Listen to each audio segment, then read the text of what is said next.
하나님은 우리 인간을 하나님의 형상대로 창조하셨습니다.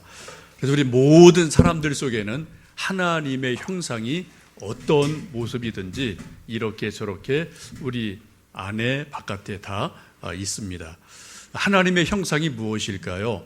한번 여러분 안에서 하나님의 형상을 곰곰이 생각해 보시고 무엇일까 찾아보시는 것도 되게 중요하고 유익한 줄 압니다.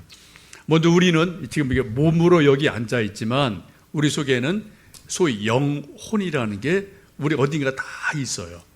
근데 저는 저대로 제 영, 스피릿이 있고요. 여러분도 다 여러분의 독특한 스피릿, 영이 여러분 다 있으십니다.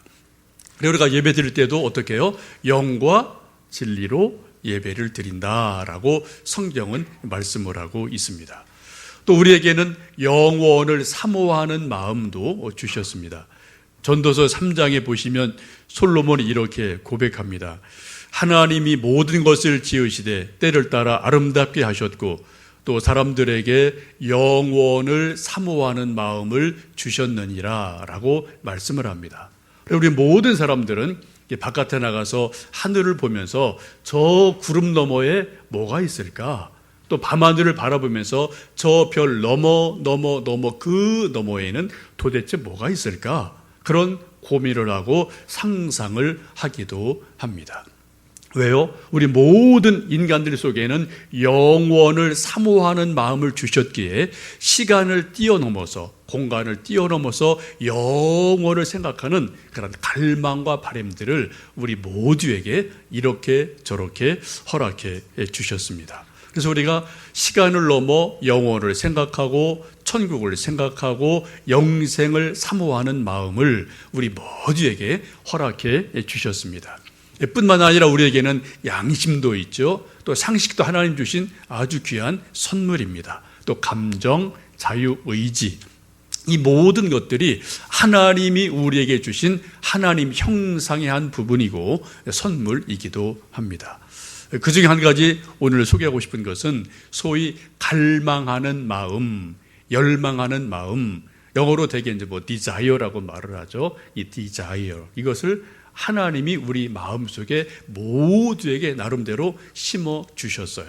그래서 사람들이 성장할 수 있는 것, 성숙하고 싶은 열망이 일어나는 것은 하나님의 성품 중에 하나인 desire, 이것을 우리 속에 다 심어 주셔서 좀 더 크고 싶다, 좀 더 성장하고 싶다, 뭐가 되고 싶다, 뭘 가지고 싶다, 이런 열망들을 우리 모두에게 허락해 주셨습니다.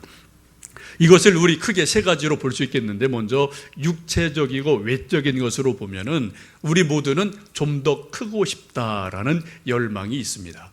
여러분 자녀들 다 키워보실 때 그런 경험 하셨을 거예요. 한번 너댓 살 돼서 이렇게 막 아장아장 걷기 시작하면은 어느 날 문득 아기가 아버지 양복을 탁 걸쳐 입고 막 폼 잡는 것도 있고요. 엄마 옷을 질질 끌리는 데도 있고 엄마가 되고 싶어 하는 그런 모습을 여러분 보신 적이 있으실 겁니다. 왜요? 어린 아이지만 크고 싶은 열망이 나름대로 그 속에 있음을 볼 수 있습니다. 또 남자들은 더 힘이 더 세고 싶은 그런 열망이 있고요. 또 이제 우리 딸들이 좀 10대, 20대 자라면 더 예뻐지고 싶은 그런 열망들을 나름대로 가지고 있습니다. 그래서 화장을 하고 또 필요하면 병원도 가고 하는 일들이 지금도 있게 되죠. 저도 딸이 둘이라 이런저런 얘기를 많이 듣는데 이런 말이 있더라고요. 코는 한가인처럼, 또 눈은 이영애처럼, 입술은 전지현처럼 해주세요 라고 단절 명세서를 가지고 가서 하면은 또 나름대로 이렇게 저렇게 이제 또 빚어주시는 손길이 있습니다. 그래서 우리 딸들이 또 아름답게 이렇게 또 만들어져 가는 모습들이 이 시대의 한 풍속도이기도 합니다. 뭔가 좀 외적으로 아름답고 싶다, 이거는 우리 본능이에요. 아주 좋은 겁니다.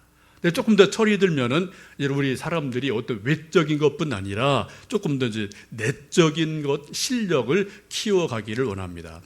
그래, 야구하는 사람들은 좀 박찬호처럼 했으면 좋겠다. 축구하는 사람은 박지성처럼 했으면 좋겠다. 메시처럼 했으면 좋겠다. 그런 생각을 하게 되고, 또 음악을 연주하는 사람들은 누구처럼 했으면 좋겠다. 또 김병만처럼 달인이 됐으면 좋겠다.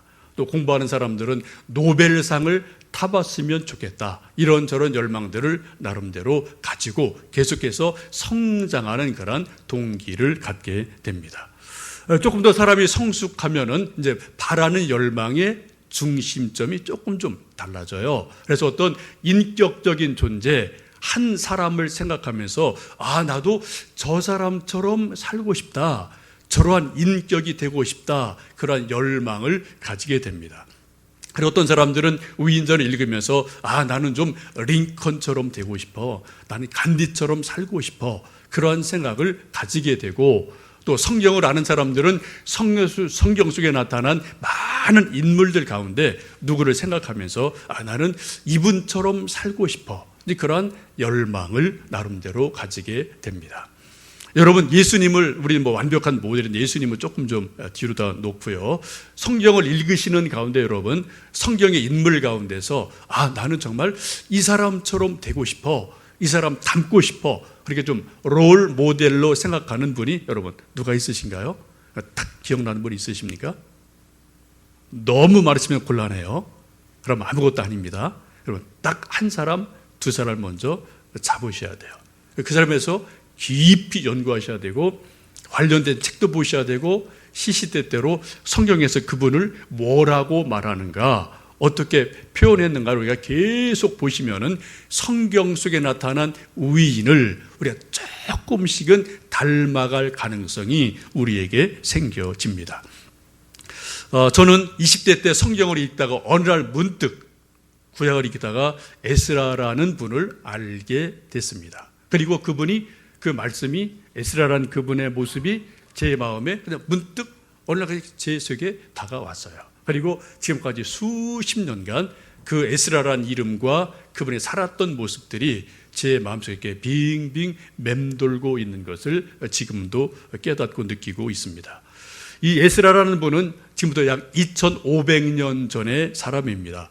유대가 바벨론에 멸망당하고 포로로 다 잡혀가게 되죠. 그리고 약 70년간 살게 되는데 그 바벨론의 포로로 끌려간 후손입니다. 우리 식으로 말한다면은 우리가 이제 일제에 의해서 나라가 멸망당하고 일본으로 또 많은 사람이 끌려가기도 하고 이렇게 저렇게 간 사람들이 있죠. 지금도 일본에 귀화하지 않은 우리 한인들이 많이 있는데 그런 사람으로 보시면 돼요. 일본에 끌려가서 거기서 태어난 2세, 3세 이 정도로 보시면 좋을 것 같습니다. 근데 이 에스라가 자기 정체성을 잃지 않기 위해서 하나님의 율법을 계속 연구하고 말씀을 읽었다라고 말씀합니다.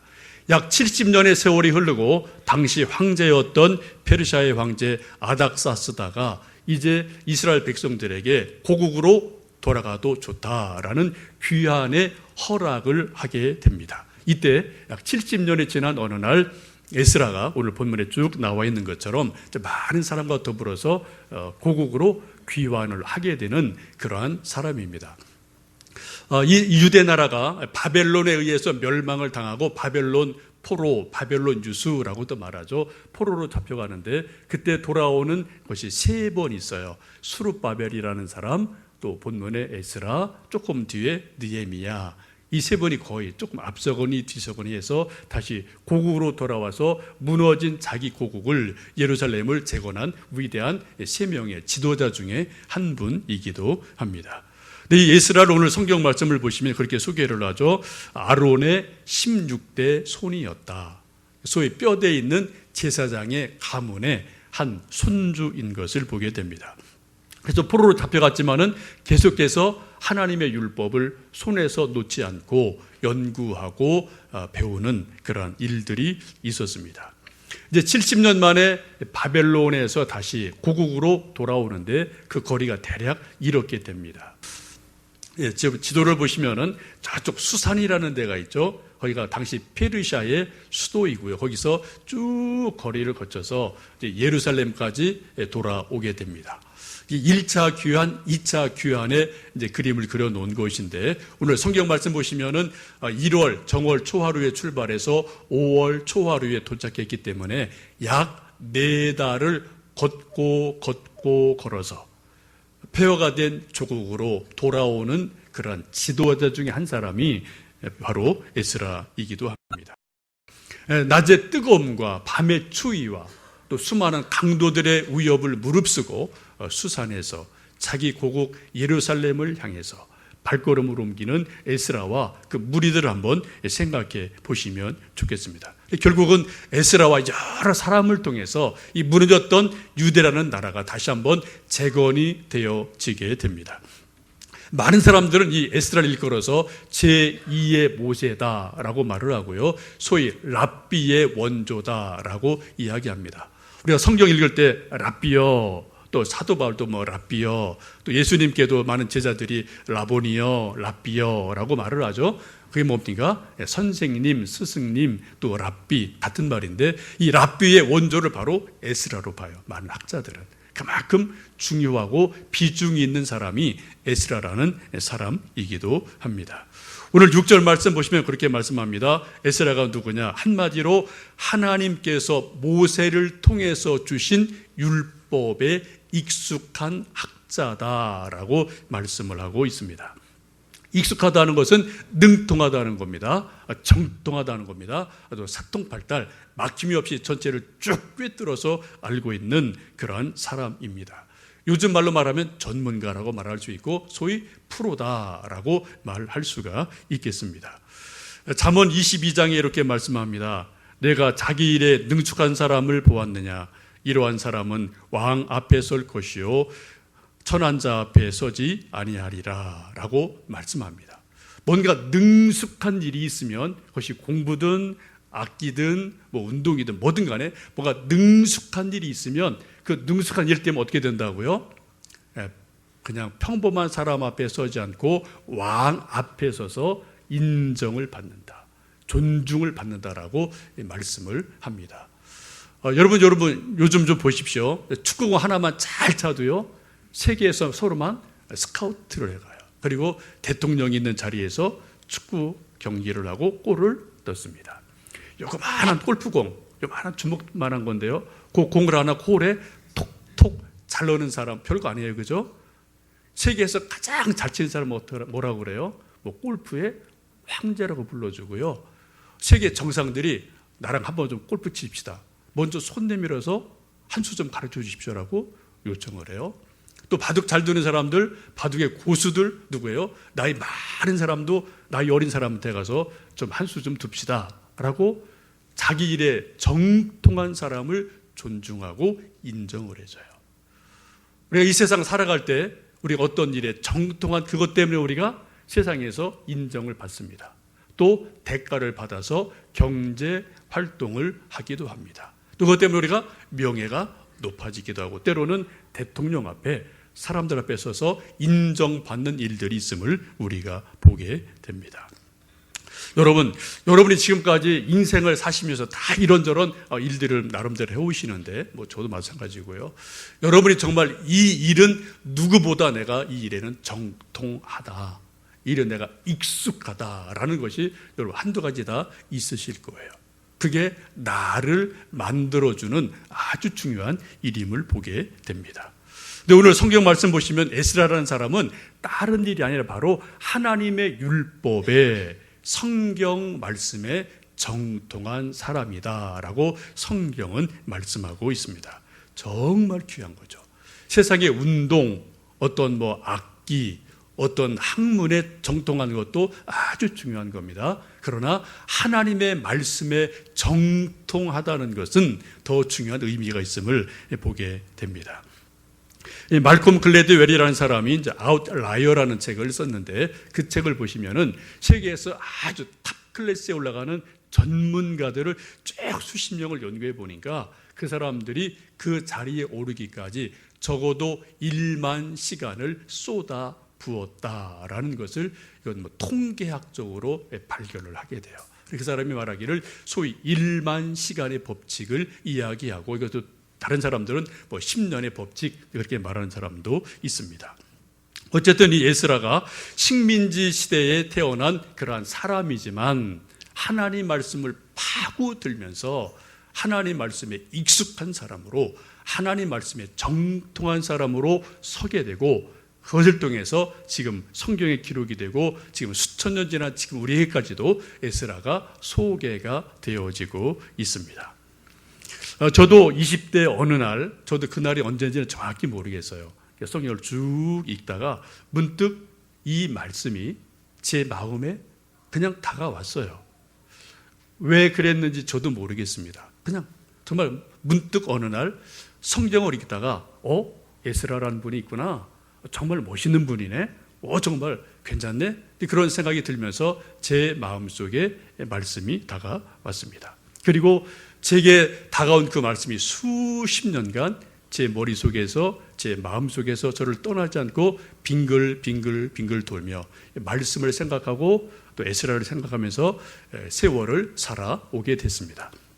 세월을 쭉 살아오다 보니까 어느새 제가 신학을 하게 됐고 목사가 되었고 지금도 이 자리에 서 있음을 보게 됩니다. 제가 에스라는 분이 이렇게 대단한 분인 것을 신학을 공부하면 조금 더 제가 알아간 거지, 제가 20대 초반에 성경 읽을 때는 뭐 그렇게 그분이 대단한 분인지는 잘 몰랐어요. 단지 정말 참 좋은 분이구나, 정말 멋진 분이구나, 그 정도 느낌이 있었을 뿐입니다. 그런데 어느 날 하여튼 말씀이 제게로 다가온 것을 저는 지금도 기억을 합니다.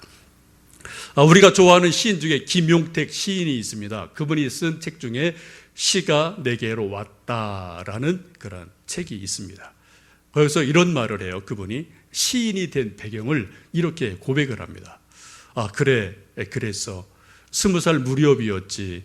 나는 날마다 저문 들녘에 서서 기다렸어.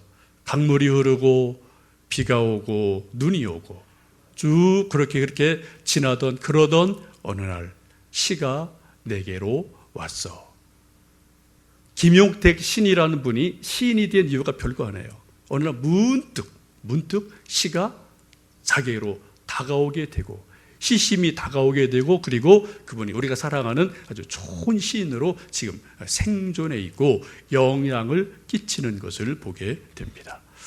여러분도 어느 날 문득 성경을 읽다가 큐티를 하다가 혹은 설교 말씀을 듣다가 어느 날 정말 문득 한 말씀이, 한 성경의 인물이, 한 성경 구절이 문득 내게로 다가오는 일이 일어날 수가 있습니다. 여러분, 이런 일이 일어나는 것은 위대한 일이에요. 하나님이 그 말씀을 통해서 나를 찾아오신 사건입니다. 하나님이 우리 인간을 만나주시는 방법은 엄청나게 많이 있습니다. 그런데 가장 중요하고 명확한 방법이 무엇입니까? 하나님 말씀이 어느 날 문득 내게 들려지는 거예요. 하나님 말씀 내게 다가오는 겁니다. 이렇게 믿어지는 겁니다. 이런 일이 일어날 때 우리는 하나님께서 말씀을 통해서 내게 다가오셨다는 것을 우리가 깨닫게 됩니다. 우리 모두는 하나님의 은혜를 사모하는 사람들인데 하나님의 은혜가 수백 수천 가지로 이렇게 계속 임하셔요. 예수님 말씀처럼 악인에게 선인에게 비도 주시고 해도 주시고 바람도 주시고 다 주시는 일반 은총입니다. 근데 특별 은총이 있는데요, 그 특별 은총 중에 가장 소중한 것은 어느 날 문득 하나님의 말씀이 내게로 다가오는 겁니다. 내게 들려지는 거예요. 내가 하나님 말씀으로 그게 믿어져요. 그런 일이 일어날 수 있고 일어납니다. 아마 여러분도 그런 말씀이 이미 여러분 속에 있으실 거예요.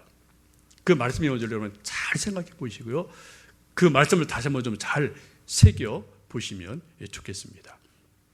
우리 인생이라는 것은 내 힘으로 사는 것 같지만, 내 능으로 사는 것 같지만, 가만히 보면은 하나님의 말씀을 품고 살면 하나님의 말씀의 능력이 나를 빚어 가시는 것을 봅니다. 왜요?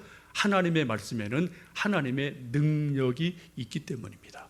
우리가 하다못해 요만한 계란을 우리가 품에 안든 거기에 적당한 온도를 맞춰줘서 계속 품어주면은 그 계란이 어느 순간 병아리로 부화가 되거든요. 하나님의 말씀은 천지를 창조하신 말씀입니다. 살아있는 말씀이에요. 그 말씀이 내 속에서 계속 품고 있다면, 내가 말씀을 품고 있고 말씀이 나를 품고 있다면 말씀의 능력이 분명히 우리 속에서 역사를 일으키게 돼요. 뭔가 하나님의 일이 일어나게 됩니다. 여러분 마음속에 하나님의 말씀으로 다가온 그 말씀, 여러분 마음속에 품고 있는 그 말씀이 무엇인지를 한번 곰곰이 생각을 해보시면 좋겠습니다. 이 에스라를 이렇게 말씀합니다. 율법에 익숙한 사람이라 말씀하시는데 그 율법에 익숙한 결과가 무엇입니까? 6절 9절에 보시면은 하나님의 도움을 받았다, 하나님의 도우심을 받았다라는 말이 반복되어 나옵니다. 하나님의 말씀을 잘 알면 알수록 하나님의 말씀을 통해서 우리가 하나님의 도움을 받게 된다라고 성경은 말씀합니다. 우리 모두는 하나님의 은혜를 갈망합니다. 저도 그렇고 여러분 마찬가지예요. 하나님의 도우심을, 은혜를 받는 가장 좋은 채널이 뭐냐? 방법이 뭐냐? 하나님 말씀에 익숙해지는 겁니다. 하나님 말씀을 잘 할 때 하나님 우리에게 말씀을 통해서 역사하셔요. 말씀을 통해서 우리에게 구원을 주시고, 말씀을 통해 우리를 위로해 주시고, 우리를 감동시키시고, 우리를 격려하시고, 때로 책망하시고, 말씀을 통해 우리에게 끊임없이 다가오시는 하나님을 우리가 성경 말씀을 통해 발견하게 됩니다. 여러분, 말씀에 익숙하라는 말이 굳이 우리가 신학교를 가라, 뭐 목사가 되라, 그런 말씀을 절대 아니에요.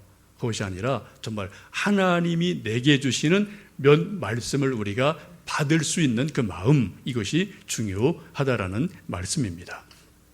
호세아 4장 6절에 이렇게 말씀합니다. 내 백성이 지식이 없으므로 망하는도다. 내가 지식을 버렸으니 나도 너를 버려 내 제사장이 되지 못하게 할 것이요. 내가 하나님의 율법을 잊었으니 나도 내 자녀를 잊어버리리라 라고 말씀합니다. 하나님을 아는 지식 때문에 우리가 구원 얻는다고 분명히 호세아서는 말씀을 합니다. 이 에스라가 점점점 율법에 익숙해가는 과정을 10절에 그렇게 말씀합니다. 그러면 10절 말씀을 함께 좀 읽어 보시겠습니다. 에스라가 여호와의 율법을 연구하여 준행하며 율례와 규례를 이스라엘에게 가르치기로 결심하였었더라. 에스라가 율법에 익숙한 사람인데 점점점 율법에 정통하고 익숙해져가는 과정을 세 가지로 말하죠. 하나님의 율법을 연구했다, 또 그것을 준행했다, 그것을 또 가르치기로 결심했다라고 말씀합니다. 영어 성경 보시면 그렇게 표현되어 있어요. 스타디했다, 또 프랙티스했다, 또 티칭을 했다. 중요한 것은 제가 드리고 싶은 말씀은 두 번째, 준행했다, 말씀대로 살았다, 프랙티스했다, do it 이라고 표현되기도 합니다. 이 세상에 성경 박사 엄청 많습니다. 우리나라도 수백 명 넘어요. 세계적으로 수천 수만 명이 됩니다. 근데 세상이 크게 변하지 않는 것 같아요. 사람들도 크게 바뀌는 것 같지 않습니다. 왜 그럴까요? 성경 박사가 없어서 세상이 안 변하고 사람이 안 변하나요? 그건 아닌 것 같아요. 문제는 성경 말씀을 박사들이 연구하고 안다 하더라도 두 번째인 것처럼 그대로 살지 않기 때문에 성경 지식이 지식으로 머무는 일들이 우리에게 아주 많이 있음을 보게 됩니다. 저 개인적으로 하고 싶은 것 중에 이제 하지 못한 아쉬움이 이제 여러 가지 있는데 그 중에 하나가 기타를 좀 연주하는 거예요. 저 청년 때 좀 기타를 뭐 쳐본다고 뭐 좀 해봤는데 기타도 사보고 또 하고요. 또 책도 좀 보고 뭐 조금 뭐 배워보기도 했는데 좀 뭐 다른 기타보다 하여튼 어쿠스틱으로 뭔가 막 연주하는 거 되게 멋있어 보이더라고요. 그래서 좀 뭐 하여튼 해봤는데 뭐 1년을 못 넘겼습니다. 뭐 재능이 제가 없는 것 같고 또 이렇게 막 쏟아부어서 해야 되는데 그럴 형편도 안 돼서 뭐 조금 뭐 하다가 좀 그냥 그만뒀어요. 지금도 생각은 있어요. 멋있게 좀 폼 잡고 이거 좀 어쿠스틱 막 한번 해보고 싶은데 이게 안 돼요. 안 돼요. 왜요? 이유는 단순합니다. 제가 프랙티스를 안 한 거예요. 저도 책은 좀 봤거든요. 좀 듣는 귀는 있거든요. 근데 이거 안 되니까 이게 안 돼요. 안 되거든요. 아주 간단해요, 여러분. 수영 잘하고 싶은 분들 많을 겁니다. 뭐 박태환 봐도 뭐 이러고저러고 또 평가하실 수 있어요. 근데 막상 물에 딱 들어가면 우리는 그냥 꼬르륵 하고 그냥 들어가는 거거든요. 왜요? 다른 이유 없어요. 우리가 연습하지 않았다는 겁니다. 프랙티스를 하지 않았다는 거예요. 여러분, 우리가 성경을 아는 것 아주 중요합니다. 그러나 성경대로 사는 것은 100배, 1000배, 10,000배 더 중요하고 더 중요합니다.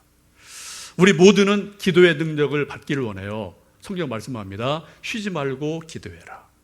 우리가 말씀하지만 우리는 10분, 20분 기도하기가 엄청나게 힘들어요. 1시간, 2시간 영화나 드라마 보는 것 휙 지나갑니다. 벌써 끝났어? 그러거든요. 그러나 기도 10분, 20분 하기가 정말 힘들어요.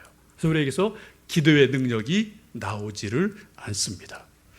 우리가 전도하기를 하나님은 말씀하시는데 우리가 1년에 한 사람, 두 사람 전도하기가 정말 힘들어요. 예수님 믿으세요, 교회 갑시다 말 꺼내기가 이게 정말 입이 안 떨어지죠. 그죠?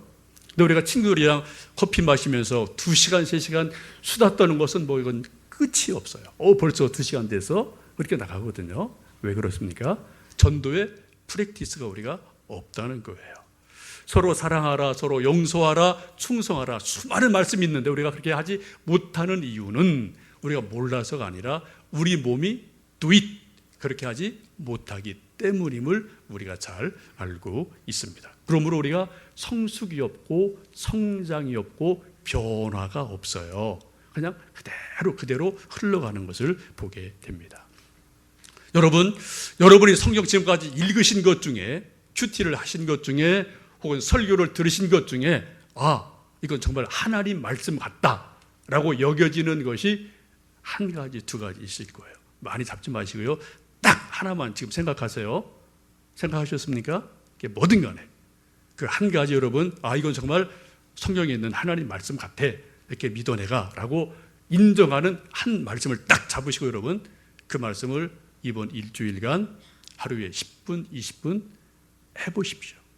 프랙티스 해보십시오. Just do it이에요.